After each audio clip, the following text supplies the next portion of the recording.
Dalawang batang magpinsan at parehong 8 taong gulang ang nakatakas mula sa mga dumukot sa kanila sa Morong, Rizal. Ang isa sa mga bata maingat na nakapagsumbong gamit ang dala niya na noon ay cellphone. Yan ang tinutukan ni Ivan Mayrina, exclusive.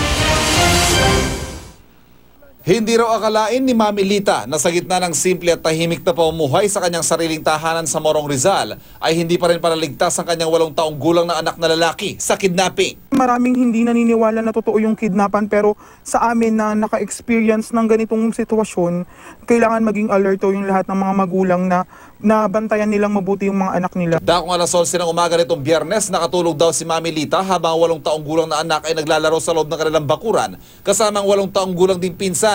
Nang malingat, wala na ang tinig ng mga naglalarong bata. Dahil may hawak na cellphone ng bata, makailang beses tinangkang tawagan ni Lita ang anak. Pero nire-reject daw nitong kanyang tawag. Hanggang sa nakontak at nakapagsabing dinukot sila ng 2 lalaki at isinakay sa tricycle. Nasa katabing bayan na raw sila ng Teresa.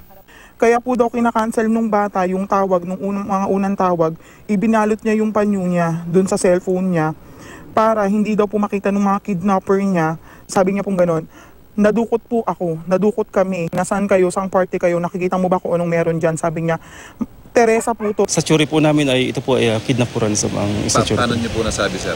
Kasi po sa pag-aaral po namin may kakayahan po ang mga magulang. Maliban sa insidenteng ito, wala raw kaso ng kidnap for ransom na inimbisigahan sa Morong. Gayon din sa Teresa, kaya blanco pa rin sila kung sinong nasa likod ng pagdukot. Lahat ng establishment na may CCTV, i-check natin para sa identification ng sasakyan na ginamit ng abductors. Ivan Mayrina, nakatutok, 24 Oras.